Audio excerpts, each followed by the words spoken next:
What's up, YouTube? Welcome back to Jackal Gold Games, and I'm here with the Gamergods Fail, and we're going to be doing a video collaboration, doing a review for the video game Condemned to Bloodshot.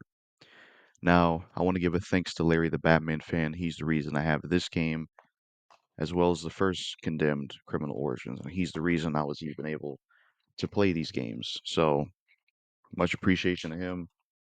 Go subscribe to his YouTube channel. Now, I have reviewed the first Condemned game on the channel. To speak on it real quick, I like this game. I think it's a really good survival horror game. It was a good Xbox 360 exclusive. It's a great game. Now, the sequel. Let's talk about it. Me and the Gamer Gods failed. Now, I did like the sequel, and I did think it was fun, but I don't think it's as good as Condemned Criminal Origins. And I'm going to get into why that is in this collab review. So, the concept and plot of Condemned to Bloodshot is you're playing as Ethan Thomas, who was on the back with the pipe. He was the main character from Condemned Criminal Origins. And it's been a year after the killings that serial killer X was doing. And basically, he's went rogue. The main character, Ethan Thomas, he's a drunk now. He's pissed off at the world. He's no longer a part of the agency. Malcolm Van Horn, a character from the first Condemned Criminal Origins, tries to get in contact with Ethan Thomas, but Ethan Thomas doesn't want no part of him. Spoiler alert, they end up killing Malcolm Van Horn in this game. And then Ethan Thomas tries to find out what happened. He ends up working with these agents, Dorlin and LaRue. Dorlin ends up being a turncoat for this group called the Oro. You find out about this group called the Oro, which is that group back there, the second picture, like those guys with holes in their face. They're controlling the stuff that's going on where people are acting crazy. You got these sonic emitter devices, which are also things you can smash as collectibles. And you also work with Rosa, your partner from the first game.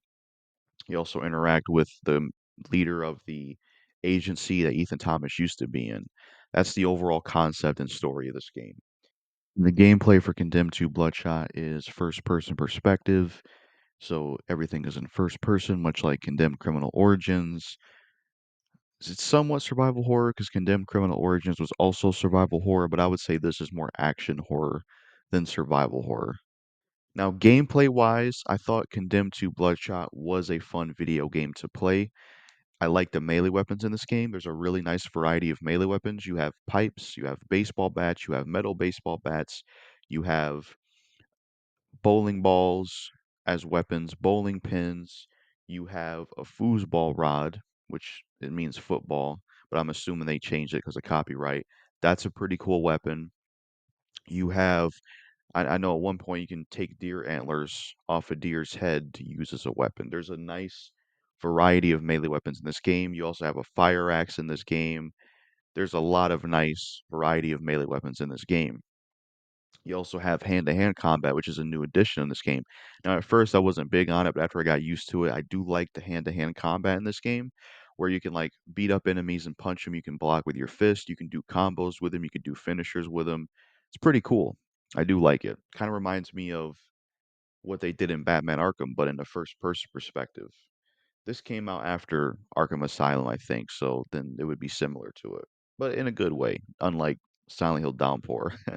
um, but the hand-to-hand combat's pretty cool.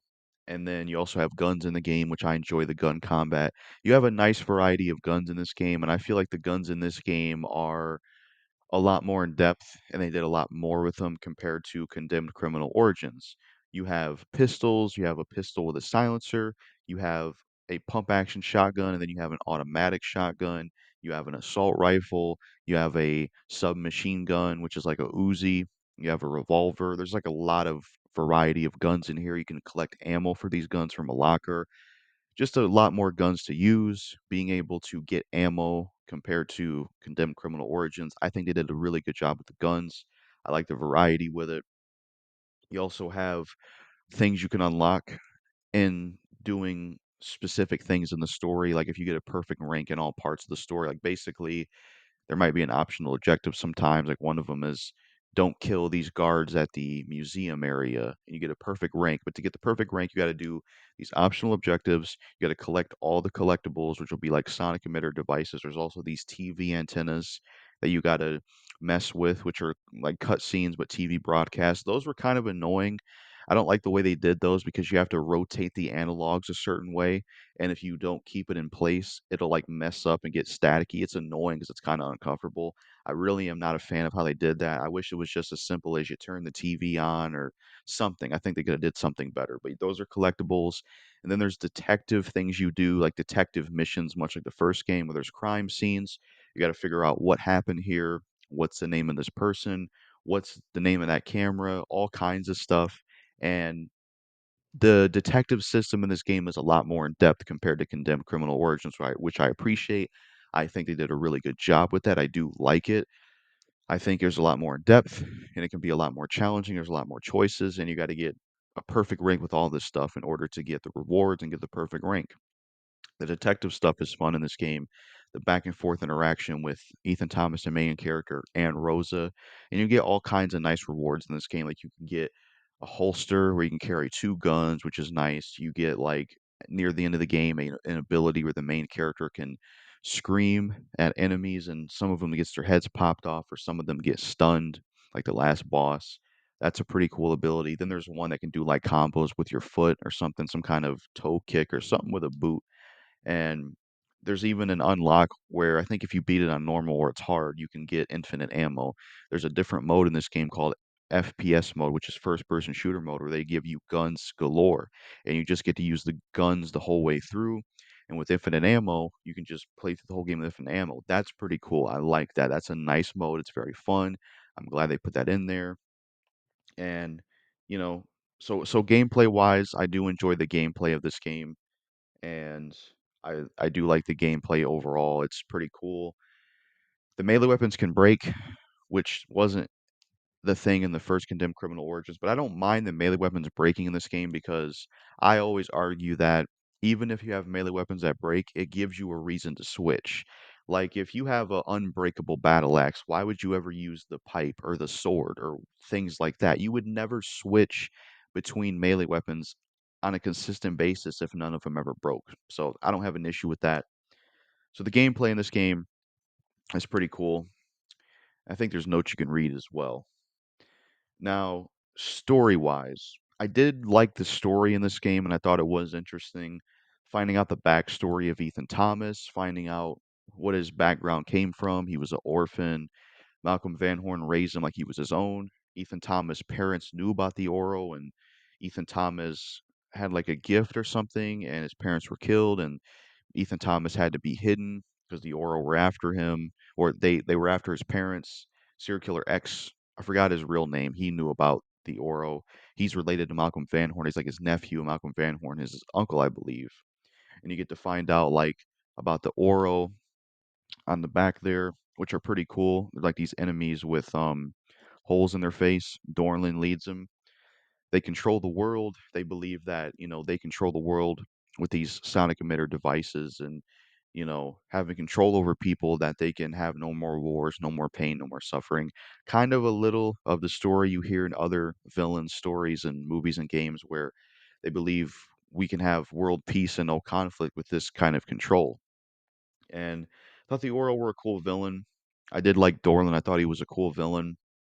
And I thought, you know, I thought the story was interesting. I did like the story in this game. I guess one thing that is a little weird though is that the first Condemned Criminal Origins was more supernatural. It was more about the supernatural force at bay, especially with those creatures near the end of the game you fought. They looked like they were from Hellraiser. Those enemies, it was kind of like there was a conflict where do you choose to be good or do you choose to be bad? And they went away from that and they chose to go with like kind of a evil corporation, which I don't mind it, but it is inconsistent because it's like how are you going to go from a supernatural thing to the Oro? But I don't know. I didn't have an issue with it, but there are issues I have with some of the characters in the story, which is what I'll get to in the character side of things. So let's talk about the characters. They fucked up with the main character, Ethan Thomas. Ethan Thomas the more I played Condemned Criminal Origins, I did an updated review of that game, and I talked about why I should a remake. I need to put those videos out eventually. Ethan Thomas, I grew to like more for more playthroughs in Condemned Criminal Origins. I think he was a cool character. He was an average blue collar guy, just trying to, prove his innocence because he was framed for a murder he didn't do. I liked his voice actor, likes his design. But in Condemned 2 Bloodshot, as you see him on the back there, I think they fucked up Ethan Thomas's character. He's an asshole in this game. He's a douchebag to everybody, and it's annoying. It's like, why is he a dick to everybody? I hate that. I hate the fact that the main character from the first Condemned Criminal Origins, like, I know he went through a lot of stuff and he's drunk and pissed off and stuff, but it doesn't mean he's got to be a dick to every single person? It just makes me mad. He's a douchebag to everybody. It makes him unlikable. He's a dick to literally everybody. He's a dick to LaRue, even after he tries to help Ethan Thomas out. He doesn't trust him. He's a dick to Rosa. Everybody he's a douchebag to. Even the homeless guy at the beginning who was trying to help him out and go get him a drink because Ethan Thomas is a drunk in this game. He was even a douchebag to him. And there's an option to flip him off, which that's something I forgot to mention in the gameplay. There's like the response thing that happens where sometimes if a character's talking or if something happens, you can respond by saying something or clicking on something.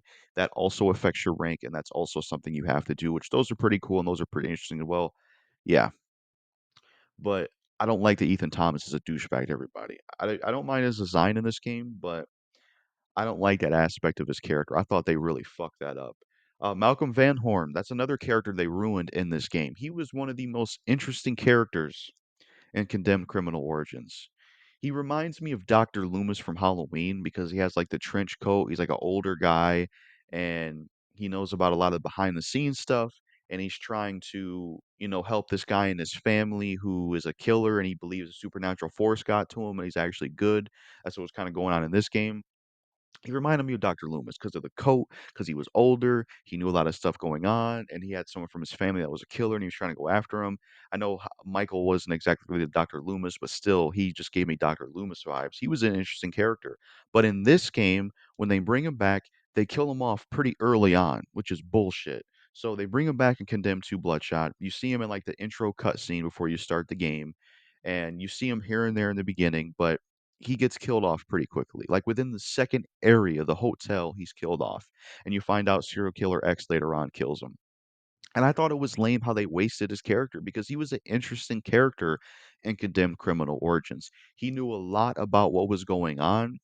He had that connection with serial killer X that was interesting, him being a part of his family and his back and forth with Ethan Thomas. He was an interesting character. There was so much potential, so much they could have done with him in this game, but they decided to bring him in this game and just kill him in the second area. And it was just a waste. What a waste of a good character. That was bullshit. And also, why does Ethan Thomas not want anything to do with him? That's stupid. Why does Ethan Thomas say, no, fuck that? I don't want to talk to Malcolm Van Horn. That don't even make any sense. Because in this game, he's trying to figure out what's going on, what's happening. He even says to Malcolm Van Horn one time, "You seem to know about a lot more going on than you're letting on." Like all the shit he went through in this game, and near the end, still trying to figure out what happened, talking to Rosa and how there's people listening to him that he wrote on like a napkin, or I think it was Rosa that wrote on a napkin. It's like all this shit in this game. I'm pretty sure Ethan Thomas from this game, this version, he would want to talk to Malcolm Van Horn. He wouldn't want to be right there speaking to him. But for some reason in this game, he just has no interest in talking to him. Bullshit. All that fucking shit he went through in Condemned Criminal Origins, I refuse to believe, even in his drunken, pissed off state, being going rogue from the agency. I refuse to believe you want to talk to fucking Malcolm Van Horn. That shit was stupid. That was another thing I didn't like. It's like that's inconsistent. No way. So I feel like they did a poor job of Malcolm Van Horn. I don't think they did a good job having his character in the sequel. They should have kept him around more. They should have had him involved in the story instead of just killing him off. He's basically a red shirt. They changed his voice actor, which I did like his voice actor in this game, but it's better in Condemned Criminal Origins. And they also have a different voice actor for Ethan Thomas in this game, which I think he does a pretty good job, but I think they should have just kept him from the first game. I think most video game series, as long as the voice actors are up for doing it and they're good at what they do, they should just keep voice actors, in my opinion. It would be nice to have more consistency. I mean, there's a lot of voice actors who do a good job with characters, but I just think they should be more consistent with keeping voice actors for characters. But yeah, that's what I think they did a poor job of with Malcolm Van Horn. Now, Rosa in this game, who was also in the first game, I actually think they do a pretty good job with her in this game. And I actually think her design in this game is vastly better than what it was in Condemned Criminal Origins. I think her design in this game is a lot better than Condemned Criminal Origins. I like it a lot. I think she's interesting in this game. I like her chemistry with Ethan Thomas, even though he's a fucking asshole. I like her role in the story and what she has to offer, her role to play in the detective scenes. I liked her. I think they did a pretty good job with her. She was a character they didn't manage to screw up. And I liked her voice actors they got as well. LaRue is a pretty cool new addition. I like him. He was a guy that, he worked for the agency. He was working with Dorland, but you can tell that he wasn't fully with his corruption basically, because he ends up going against him and working with you. So Dorland was a or LaRue was a pretty cool character. I did like him. He had a cool design, cool voice actor. I like how he works with you. He was a cool character. La- um Dorland was a pretty cool character as well. He was a good villain in this game. He had the same voice actor that was the voice actor for Liu Bei and Guan Yu in Dynasty Warriors 6 and up, which is pretty cool. I love that as a Dynasty Warriors fan. I was like, oh yeah, it's fucking Liu Bei and Guan Yu's voice actor from Dynasty Warriors 6. I love that. He does a great job in this game. He's a good villain, good cutthroat, turncoat type villain. So he's pretty good. And then you have this woman on TV that shows up. She's all right. She like does these broadcast station and tell you what's going on in the world. I like those, but the way they implemented them, I've talked about with the analog stick. I thought that was stupid. They should have did that differently. You also have a character that's like the leader of the agency. You see him a few times. He has a suit on. He's all right character. They don't do a whole lot with him, but he's all right. Another character I really liked from this game that was a standout. I can't remember his first name, but I know his last name was Pennington or something like that. He was one of the soldiers that was a part of the agency. And when you go back to the agency as Ethan Thomas to work with Rosa, after some X-ray stuff, you enter into, I would say, like I don't know, certain worlds in this game have like a different version that happened, kind of more like a dream state or like kind of a past version or a more messed up version is the best way I could describe it. And you enter then like this dark, messed up version of this agency you're at, and you go in the basement and you end up meeting Pennington. And what I love about this character is he has the same voice actor as Sullivan's voice actor from Dead Rising 2. So Sullivan from Dead Rising 2, his voice actor voices Pennington in this game, which I'm glad he does because he's a great voice actor. It was awesome to hear him in there as a big Dead Rising fan. He did a great job. I love the character. It's just cool. He's a cool character to see his story. You're working with him. You're going through the building. He's trying to help you out. You got to get out of the building. He's a soldier. You and him are taking out these enemies left and right. There's guns to pick up. He's a cool character, but unfortunately, he does end up dying. So you get to see like because later on in the agency building, you see like he is dead and his friend was dead, and they're holding a memorial for him. And it's kind of eerie because you pretty much got to see what happened to him. So it was like a past haunted version of the agency. So you got to see what happened to this character, which is pretty interesting. And it was cool to see what happened to him before he died. So he was a pretty cool character. So I think they have some really good characters in this game, but they messed up with Ethan Thomas and they messed up with Malcolm Van Horn. That's for damn sure. They really fucked up with those characters.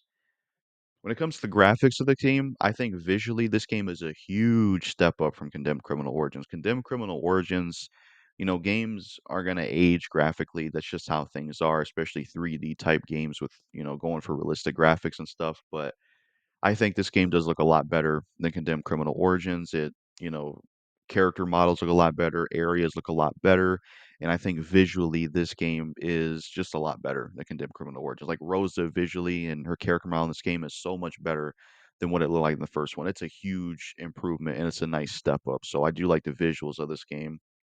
And the game kind of has like this kind of dirty, ugly, you know, trashy style to it, kind of like what you see a little in Rob Zombie's movies, which I don't know if I 100% like that. Like the main character, like I'll give some examples, like the main character having to flip off the homeless guy, or there's a lot more cussing in this game compared to Condemned Criminal Origins, dirty hotels and dirty toilets, and the game just has more of a ugly, nasty feel to it. And Condemned Criminal Origins didn't really have that, and I just don't think it was fully necessary, in my opinion. I don't know how to fully feel about that. You can even see it in the main character's design. This game just feels more like edgy and just like gritty. Like they're trying to be more edgy and gritty with this one compared to Condemned Criminal Origins, which I don't know if it fully works. I don't know. I'm kind of conflicted about it. I don't know if it fully works, to be honest. And then another thing I'll talk about with this game is the atmosphere. Now, I do like some of the atmosphere in this game. And I think Condemned to Bloodshot does have some cool areas, but I do think the atmosphere takes a step down in this one compared to Condemned Criminal Origins. Now, some of the areas I really like in Condemned to Bloodshot, I like the theater that you go to where you go and face and fight Magic Man. I think he was pretty cool. I love that area, but at the same time, that area is so short-lived because I like theaters, I like magic and, places like that. I like kind of those elements. I always thought it was appealing. It's kind of from that Victorian era steampunk type style. I've always liked that kind of style. And I think that's a cool area. I like that area a lot. And it's so short-lived, because when the area starts, you fight the clone of yourself, which that's something I forgot to mention, which I'll get to soon. But you go through this theater area, you have a little talk with Rosa, you do this, you activate this thing, you fight these tall women with these top hats, and then you go to the final area and fight Magic Man, and the area is over. And I don't know if they were gonna save Magic Man for a part three and do more with him in that because they don't kill him off in this game, but it was so short-lived. I'm like, this is an interesting area. I like the theater. I like Magic Man. This is really cool. But it's so short-lived. You barely spend any time there, and it sucks. I wish they would have had more time spent because that was one of the best areas in the game. Some other cool areas in this game. I like the bowling alley. It's pretty cool. You have a bowling alley you can explore. It also connects to the school from the first game. That's a pretty cool area. I like that. I think the lodge is one of the best areas in the game. This winter area, this lodge cabin area is really cool. I like it. I like the whole bear encounter there where you face a bear and you have an encounter with the bear. That's pretty damn cool. I just wish you could get a boss fight with the bear. That's a little unfortunate, but that lodge area was awesome.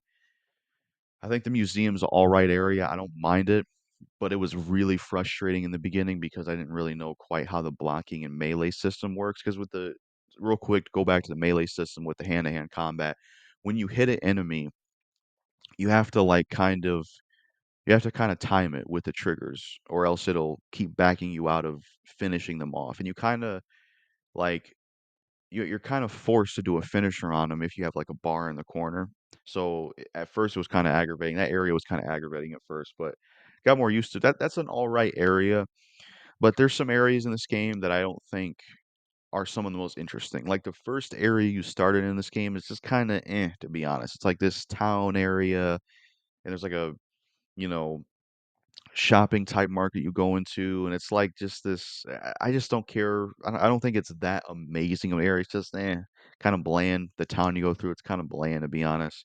The hotel structure you go through in the second area, that's kind of bland, and it's just like and and a lot of the areas were kind of repeated in the hotel. A lot of the rooms just looked the same. And then even the third area was a little eh. I think when you get to the doll factory and all the other areas after, I think the areas start getting a lot better.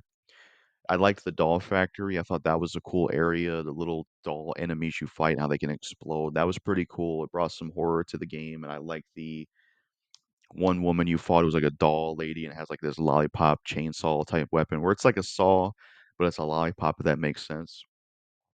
So I feel like that area and all the areas afterwards were pretty good. Though I felt like the museum was just all right, but yeah. Uh, but the weakest areas, in my opinion, is the first area, the hotel area, which is second area, and the third area. I just feel like they were kind of, not the most interesting, not the most engaging, not having the most horror to them, in my opinion.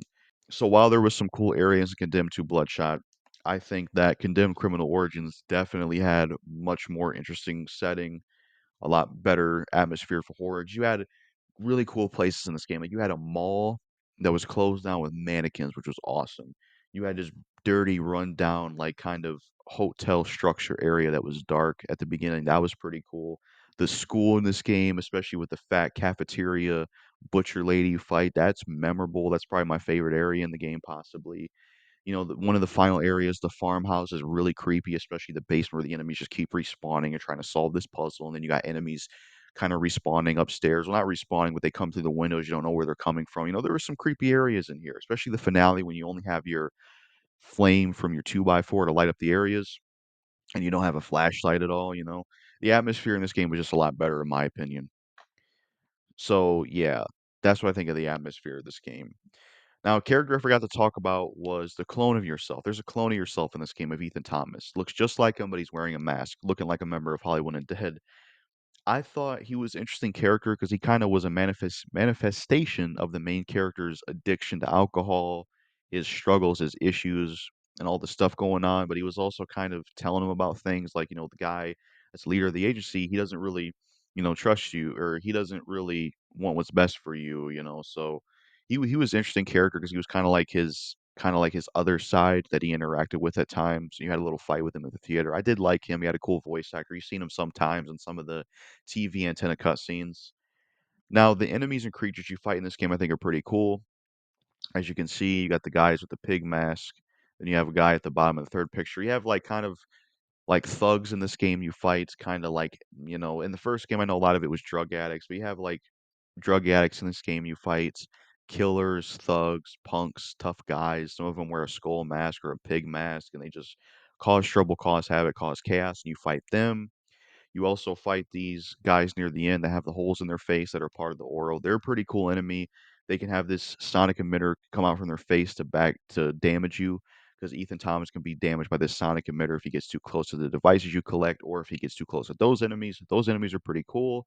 You also have ones that are kind of similar to him, which is like the deformed one that Dorlin gives you some info about. They hang upside down. They look pretty creepy. They have a pretty cool design. They can emit like a sonic advice towards you and constantly push you away. Best way to deal with them is to just blow their head off or damage them from far because they just constantly knock you back. That's all they can really do. They're pretty cool enemy. And you also have those one things that crawl on four legs from Condemned Criminal Origins, though they look slightly different in this game. You fight them in this game as well. They're pretty cool enemies. And you also have the bear enemy you encounter at one point at the lodge, which he was cool, but I think they could have gave him a boss fight. And you also have like kind of certain bruiser big type guys you fight at times, which are like bigger dudes. And you also fight like soldiers later on, like in the lodge area, and then a little bit after you go to the bowling alley, you fight the soldiers that are a part of the agency that Ethan Thomas used to be in that also work for the Oro. You fight them. So the enemies and creatures in this game are pretty cool. I do like them. Another character I forgot to talk about is Serial Killer X. So Serial Killer X, I forgot his name from the first game. He returns in this game. He has a new design, and he plays kind of a smaller role in this one. He was pretty interesting in this game because there's a point where he saves the main character, and you're like, are they going to work together? Then he kind of has goals of his own. He wants basically he you find out he killed you know, you find out he kills Malcolm Van Horn, and he wants to be a part of the Oro, which ends up happening at the end of the game. He lets himself be a part of them, and that was probably an after credit scene to lead into a sequel, but they never did a Condemned 3, which it would be cool if they brought the Condemned series back or did a Condemned 3, because they could do more with you know, Serial Killer X. So it's cool to see him in this game, but he doesn't play as much of a role. Dorlin and the Oro is definitely more of the focus, but he is cool in this game. I like his design, I like his voice actor, and he does play somewhat of a role in this game. He kills like a mayor chick at one point, so he does play a role in this game. So yeah, and then the music in this game, I remember liking the music in this game. I thought the music in this game was pretty good. Now I didn't get to try the multiplayer online because the servers were dead. They were completely dead. There was nobody playing him. I even tried to get gold. I couldn't find anybody. I even tried to join a Discord server that had Condemned 2 players, and there was nobody playing the game online. So, yeah, I couldn't play the multiplayer. The servers were dead, so I can't really speak on that at all. And it's annoying because there's multiplayer achievements in this game. So I did everything in this game for the most part and got all the achievements I could, but I couldn't do anything with the multiplayer because, there was nobody playing online. So, yeah, I can't really say much about the multiplayer, but overall, what I think of Condemned to Bloodshot is that I did enjoy it. It is a good sequel, and I had fun with it, and I thought it had some nice upgrades from the first one, and it was fun to play. I think it's not as good as Condemned Criminal Origins, though, because they don't really do a good job with Ethan Thomas. They don't do a good job with Malcolm Van Horn, and some of the areas are not as strong as the first game, and the atmosphere overall in general just isn't as strong as Condemned Criminal Origins. Not as much horror in some areas. The more of like trashy, edgy, dirty type vibe. I don't think I care for as much as what the first game was going for. And I didn't think this was like as strong as the first one, but I still did enjoy it. I don't think it's a boring sequel. I can't say it's a bad sequel. It's just not as good as the first one. So that's what I think of Condemned to Bloodshot. So, yeah, that's all I gotta say on my part. Let us know in the comments what you think of Condemned 2 Bloodshot. And now you're gonna see what the Gamer Gods fails to say about Condemned 2 Bloodshot and what his opinion is in this game. But that's it for my part. Peace out. What's happening, Jackal Gold Kick fans? My name is Darian. I run the YouTube channel The Gamergods Fail, and I'm collaborating with him to give my brief opinion on the Condemned series, Condemned 1 and 2. Now, these are two games that I haven't played in a very, very long time, but I remember doing a Let's Play on each of them, and I went back to that to kind of remind me of what I did and didn't like, and it didn't take a long time for me to remember how much I liked the first one, way more than the second one. And I think the reason being is that I did not like how they turned the FBI agent and the main protagonist, Ethan Thomas, into this kind of drunk, just bottom of the pit person with PTSD, but he acts like a badass now, and I didn't like that. I didn't like that direction in the sequel. It made it feel less horror, you know, because when you're playing as a guy like that, a guy who acts all edgy and has nothing left to lose, when you're in his shoes, you don't really have that fear of what's around you. That's part of the reason why context is pretty important in horror games, in my opinion. And with the first one, you know, he wasn't like that. He was an FBI agent investigating things, and I think I liked the gameplay more in the first one too. The second one was more about like fist fighting and stuff. I didn't really get into it, whereas the first one, you just like use nail boards and crowbars and stuff like that to defend yourself against crazy people. I don't remember which one had more shootouts. Like I said, it's been almost 10 years since I touched these series.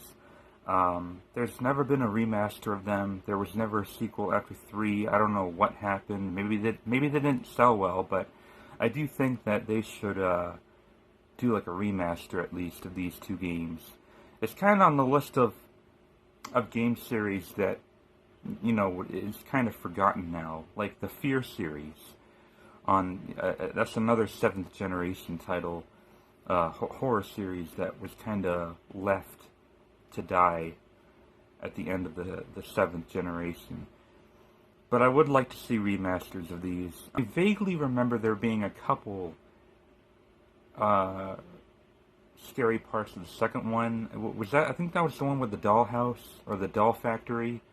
That part was a little creepy, but at the same time, the gameplay allows you to feel like you're this guy who has nothing left to lose. You know, you're like this Max Payne guy, but with shittier writing, and it just kind of loses the tone that the first one set. I remember